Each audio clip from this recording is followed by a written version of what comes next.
Una agenda, una mañana llena de noticias. Hemos hablado de temas de salud, hemos hablado en temas de seguridad, hemos hablado en temas económicos, varios temas que hemos analizado a propósito de los anuncios de Abelardo de la Espriella, presidente en ejercicio. Hablamos entonces nuevamente de seguridad. Estados Unidos ha anunciado una intención de destinar $1.000 millones para Colombia en temas de seguridad tras la posesión del presidente. Recordemos la presencia en la posesión del fiscal interino de Estados Unidos, pero también del director de la DEA.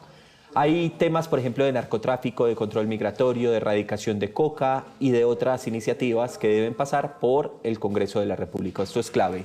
Saluda hasta ahora María Teresa Aya, es analista internacional de Noticias Caracol. María Teresa, qué alegría saludarte. Pablo, muy buenos días. Como siempre, muy feliz de estar con ustedes y todos los que nos están viendo. Primera pregunta, ¿cómo estuvo ayer, 7 de agosto, batalla de Boyacá, pero también posesión de Abelardo de la Espriella? ¿Cómo le fue en la jornada, María Teresa? Una jornada interesante. Ahí estuve acompañándolos a ustedes un rato por la tarde en el canal, pero una jornada, además de interesante, yo diría que la palabra que se me viene a la cabeza es sin precedentes. Una posesión como ninguna que yo haya visto antes, tanto por el lugar en donde se dio, como por el dónde dio el discurso, dejando a los invitados en otro lugar y haciéndolo por televisión, porque quería hablar con el ejército, con las Fuerzas Armadas. Es decir, muy interesante, además por lo novedosa. Claro que sí, María Teresa. Entonces, adentrémonos a nuestro tema, el que nos compete, que es el tema internacional y es el anuncio de Estados Unidos. Y yo daba, digamos, como un contexto que me parece importante y es, hubo presencia de Estados Unidos en la posesión. Estamos hablando del fiscal encargado interino, de también el funcionario de la DEA, pero también hay un anuncio importante en materia económica. ¿Cómo entenderlo, María Teresa? Empiezo por lo del fiscal interino. Sí, sigue siendo interino, pero yo creo que al señor Todd Blanche no se le va a olvidar nunca la fecha del 7 de agosto, y no necesariamente por haber estado en Colombia, sino porque ayer el Senado trabajó horas extras antes de salir a sus vacaciones, que van hasta el 9 de septiembre más o menos, y lo ratificaron como fiscal con todas las de la ley en Estados Unidos. Es decir, le faltaría técnicamente la posesión con el presidente, pero ya es un fiscal ratificado por el Congreso, el Senado, todo el mundo es fiscal. Dicho eso, es muy interesante que él liderara la visita a Colombia, que como bien lo dices, Pablo, estuvo marcada por personas que trabajan en el tema de contranarcóticos, como lo llaman ellos, counter narcotics. Gente de la DEA, la directora de la DEA, gente muy importante para precisamente el tema de la guerra contra las drogas, que fue, recordémoslo, una de las promesas de campaña del presidente Trump y un tema en el que se ha enfocado, junto con la guerra, a bandas criminales transnacionales, la llama el gobierno de Estados Unidos. Y esos dos temas confluyen en Colombia. De alguna manera, aquí vemos lo que es el crimen internacional organizado por bandas que exportan droga, eso ya los vuelve internacionales, y vemos el problema del narcotráfico que ha crecido en los últimos años. Y ese es el mensaje que Estados Unidos manda con esta delegación. Si miramos hace 4 años, la delegación la encabezó Samantha Power. Ella era la directora de USAID, entidad desaparecida ahora por Trump, pero mostraba el lado de asistencia humanitaria y del multilateralismo que le importaba a Biden en su momento. Entonces, es una visita que refleja los intereses como un espejo del presidente Trump en la región. Tenemos todo un cambio en materia diplomática en el país. ¿Por qué estoy hablando de esto? Por la reunión que tuvo de la Espriella, presidente en ejercicio, con la delegación de Israel. Ya anunciaron una visita de José Manuel Restrepo, vicepresidente de la República, a Israel justamente ante estas relaciones. Estamos hablando de una nueva embajada que será en Jerusalén, pero también estamos hablando de congelamiento de relaciones por completo, o por lo menos de la embajada en Palestina. Cuénteme sobre esto, su lectura, María Teresa.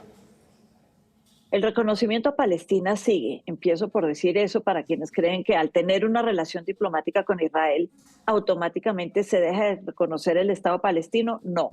Uno puede tener relaciones diplomáticas con los dos países, no es excluyente, y Colombia desde el 2018 reconoce el Estado de Palestina.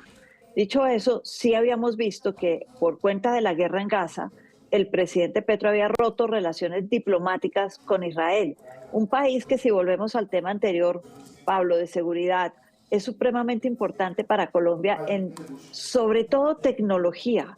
Ellos en Tel Aviv tienen una cantidad de emprendimientos tecnológicos que tienen que ver con seguridad, Por ejemplo, temas de reconocimiento facial que son clave para la policía en Colombia.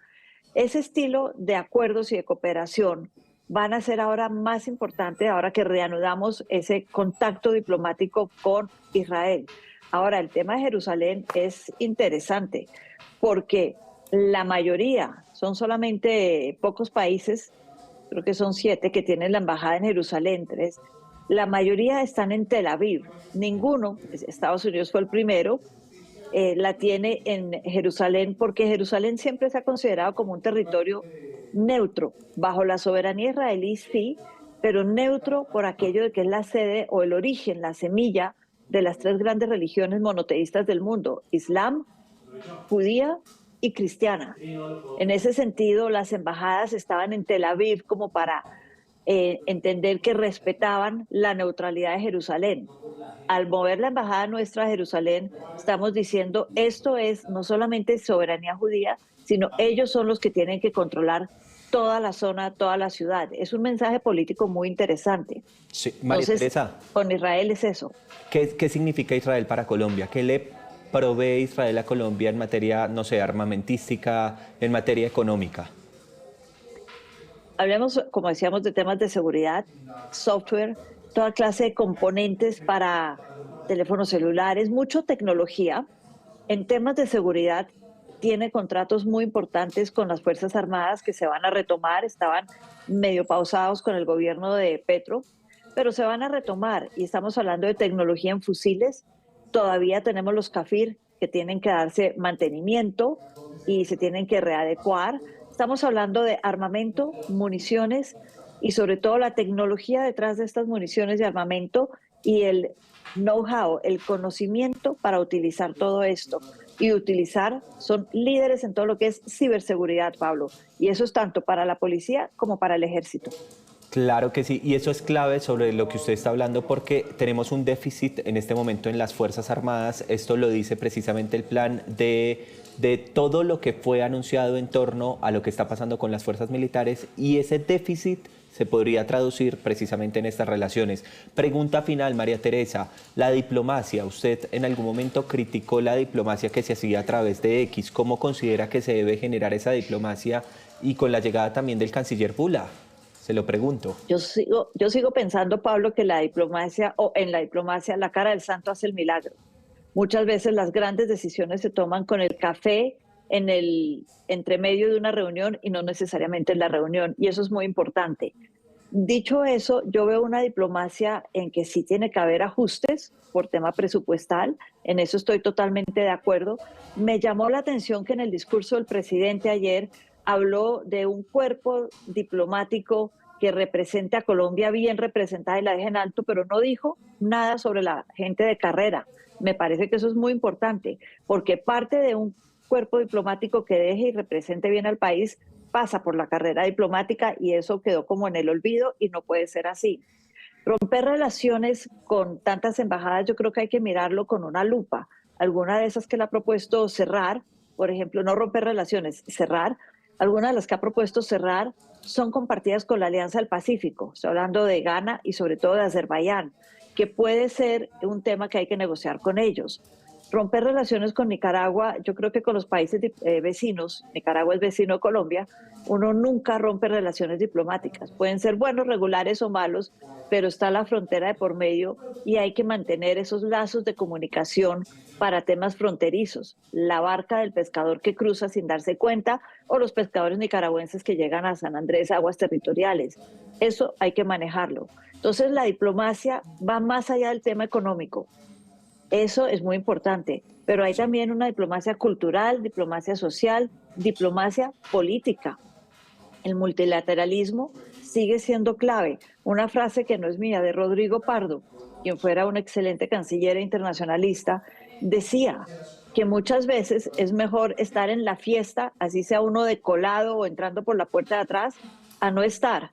Es decir, es mejor estar en Naciones Unidas cuando van a hablar de temas de Colombia, narcotráfico, seguridad, a no estar y poder uno defenderse. Muy bien, María Teresa, como siempre, muy interesante el análisis con usted en temas diplomáticos internacionales tras los anuncios del presidente. Gracias, María Teresa, me voy con otros invitados que están en línea. Un abrazo. Hasta luego, Pablo. Un gusto a todos. Buen día.